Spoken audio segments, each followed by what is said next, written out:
네, 다니엘서 읽을 차례입니다. 대선지 중에서 네 번째, 다니엘은 바벨론의 포로로 잡혀간 사람들이 포로 생활을 해내는 이야기입니다. 대표적인 다니엘의 이름은 에스겔서에서도 나왔죠, 몇 번. 비록 노아, 다니엘, 욥 이 세 사람이 거기 있을지라도 라고 하면서 이스라엘 역사를 통틀어서 가장 지혜롭고 의로운 대표적이고 모범적인 사람, 하나님이 이 사람이 기도하면 잘 들어주실 것 같아 라고 하는 사람으로 노아, 다니엘, 욥 세 사람을 이야기할 정도로 아주 중요한 모범적인 신앙인이라고 할 수 있습니다. 70년 동안 사회에서도 인정받아서 바벨론에서 잡혀갔고 나라가 페르시아로 바뀐 상태에서도 최고위 관료를 지냈습니다. 그러니까 외국인인 포로로 잡혀온 속국의 백성이 최고위 관료로 올라갔을 때에 얼마나 많은 모함과 반대와 질투와 시험이 있었겠습니까? 그 시련을 잘 견디어낸 아주 훌륭한 신앙인이었습니다. 나라가 망했다, 적국에 넘어갔다라고 하면은 어떻게 생각하면 모든 것을 거부하고 깨끗하게 투쟁하고 혹은 산에 들어가서 그냥 세상을 거부하고 살 것 같은데 성경의 정신은 그렇지 않습니다. 다니엘은 바벨론 궁정에서 왕 밑에 있으면서 거기서 교육받고 일했습니다. 세상에 참여하는 거죠. 이 세상이 비록 불의하고 악한 면이 많을지라도 그 속에서 나름대로의 역할을 감당하는 것입니다. 예수님도 그런 말씀하셨습니다. 너희가 세상에 있으나 세상에 속하지 아니하였다라고 말씀하셨는데 요한복음에서 세상에 있으나 바벨론에 있지만 바벨론에 속한 사람이 아닌 하나님의 사람으로 살아가는 이야기를 그려주고 있습니다. 그래서 예수님 말씀하신 뱀같이 지혜롭고 비둘기같이 순결한 이 둘을 다 잘 감당해낸 훌륭한 신앙인, 세속적인 사회, 하나님을 대적하는 사회에서 신앙을 잘 지킨 사람이라고 볼 수 있습니다. 예수님도 마태복음 24장에서 그러므로 너희가 선지자 다니엘이 말한 바 멸망의 가증한 것이 거룩한 곳에 선 것을 보거든 이라고 했습니다. 선지자 예언을 했죠. 멸망에 가져간 것이 거룩한 곳에 선 것이라고 할 때에 다니엘이 예언한 바도 있고요. 또 이 예언이 예수님이 다시 다른 곳에 적용하셔서 로마가 이스라엘 예루살렘 성전을 멸망시킬 것을 예언하기도 했습니다. 이렇게 해서 예언은 이중으로 성취되기도 하는, 다니엘 때는 다니엘이 생각했던 다른 이방 왕을 말했겠죠. 예수님이 그 말씀 그대로 받아서 되풀이되는 역사를 또 다른 데 적용하신 이야기가 나옵니다. 다니엘의 전반부는 1장부터 6장까지는 우리가 쭉 이야기처럼 읽을 수 있는 내용이고요. 7장부터 마지막 12장까지는 환상들이 많이 나옵니다. 이 분위기는 분위기뿐만 아니라 쓰는 언어나 단어들, 어떤 은유, 상징들도 요한계시록하고 굉장히 비슷합니다. 우리가 요한계시록을 계시 혹은 묵시라고 하는데 똑같은 묵시의 장르입니다. 1장에는 이제 음식에 대한 이야기가 나오죠.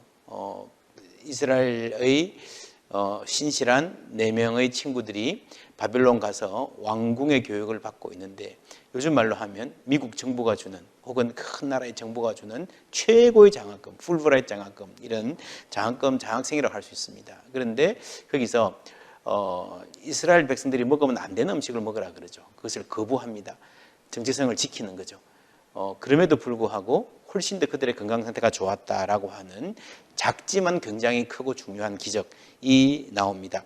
2장에는 느부갓네살 왕이 꿈을 꾸고 미래의 어떤 나라들이 이 세상에 패권을 장악할 것이다 라는 이야기가 나오고, 그거하고 비슷한 이야기가 7장에 또 나옵니다. 염소 이야기가 나오면서 나라에 대한 이야기가 나옵니다. 그러면서 이제 결국에는 이 모든 세상의 나라들 위에 모든 역사를 주관하시는 하나님의 권세가 계시고 하나님의 나라가 이 땅에 임할 것이다 라고 하는 결론이 꿈에 대한 해석으로서 주어지죠. 그래서 이 다니엘서의 중요한 주제가 이방 땅에서 세상에 있으나 세상에 속하지 않은 그리스도인으로 살아가는 이야기 하나 하고요.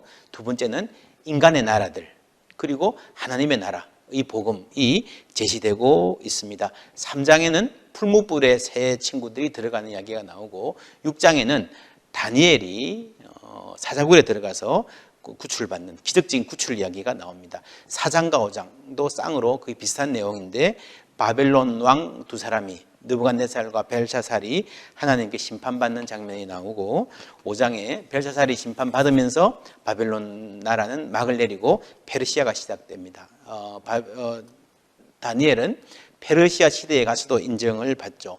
8장부터는 본격적으로 환상이 나오는데 이때는 아주 중요한 질문이 하나님께서 그 나라를 가져오실 텐데 도대체 언제 그것이 성취됩니까? 라고 하는 질문들이 전체를 지배하고 있습니다.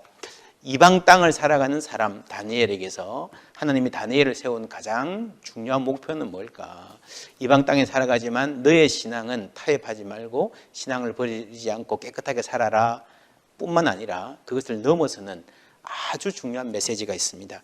6장 26절에 보면 사자굴에서 구출받고 난 다음에 왕이 페르시아의 다리오 왕이 이런 말을 합니다.